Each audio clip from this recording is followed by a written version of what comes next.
If you have ever felt paralyzed by making a decision, is it a yes, is it a no, should I go in this direction, should I go in that direction, and you keep overthinking and you can't seem to be able to make a decision, then this video is for you.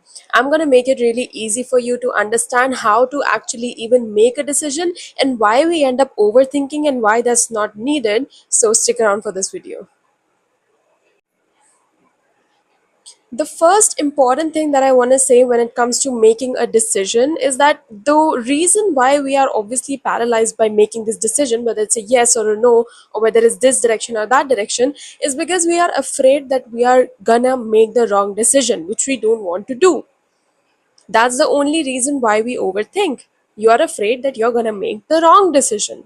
Now let's talk about that. What is even a wrong decision? What if I were to tell you that there is actually no such thing as a wrong decision? Whether you go in this direction or whether you go in that direction, whether you say yes to this thing right now or whether you say no to this thing right now, all paths will lead you home. Because when your intention is pure, when your intention is clear, no matter which direction you end up taking, it will always lead you where you are anyway meant to be. So it's a bit illogical how we think that it's going to be the right decision or the wrong decision, because trust me, when you are being true to yourself and that's the place you're coming from when you're making a decision, you will always end up in the place, the situation where you were anyway meant to be, which was right for you anyway. Even if, let's say, you are confused right now and you end up making a decision which might not lead to that place, from somewhere or the other, no matter what happens, detours or this or that, you will always end up where you are meant to go. So there is no such thing as wrong decision when you are really coming from the purity of your heart, when your intention is very much clear.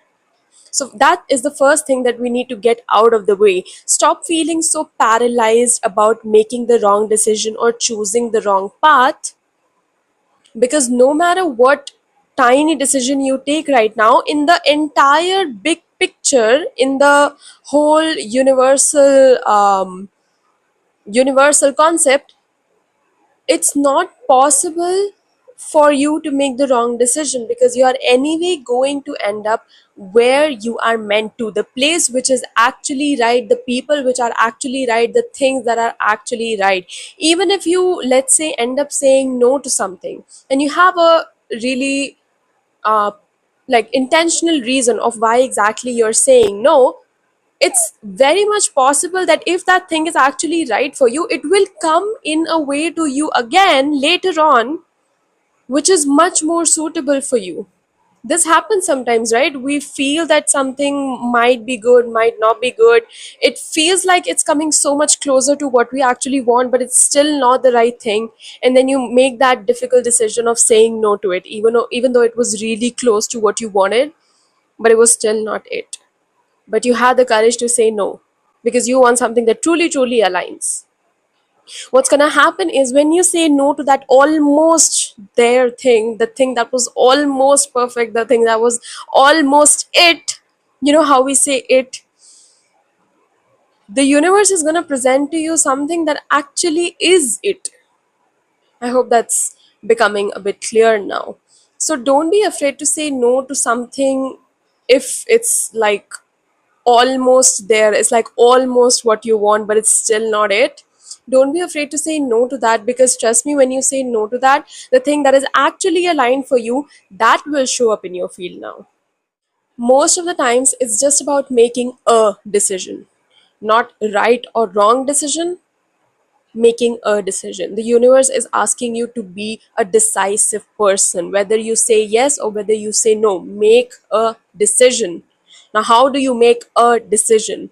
Honestly, what I have noticed most of the times is that we know what we want, we know what we don't want, we know if this thing fully aligns with us, and we know if it doesn't. But we're just, most of the times we're just really scared to admit that to ourselves, because maybe, yeah, it is scary sometimes, right? Admitting to ourselves that actually, no, this thing is not it. And that's why you're feeling scared that what if I'm making the wrong decision? Most of the times we do know what we need to do. We do know what we want. We do know what we don't want. We know whether it's a yes or a no. We know whether we actually truly want to go in this direction or we truly want to go in that direction, but we're just really scared of listening to that voice inside of us. We are actually scared of admitting what that voice is actually saying right now, because maybe what your inner voice is saying right now, the decision that your inner voice is making right now, logically it doesn't make sense, and that's why logically you're trying to make sense of your decision, whether it should be a yes or yes or a no right now. But what your inner voice is saying, it's making no sense whatsoever, and that's why you're feeling scared of making that decision. And that's a journey that all of us go through. There's no need to beat yourself up for it, because listening to our intuition when it makes absolutely no sense, it's the most courageous thing we can do, and also one of the scariest things we can do. And it does take courage to be able to lean into your inner voice and actually listen to it and take action steps that are aligned to what your inner voice is saying, what your inner calling is saying. So, first of all, I would also want to say that, remove this mask. Be honest with yourself about what you are actually feeling called to do. There's no need to be ashamed of it. You don't have to tell anyone else what your inner voice is saying, but at least start being honest with yourself. Start being honest with yourself about what your intuition is guiding you towards, about what your inner voice is telling you to do right now. I've shot a whole another video talking about intuition and how you can get more connected with your inner voice so that you can listen to your inner voice. So check out that video after you watch this one. And if you like this video, make sure to subscribe. I'll see you in my next one. Bye.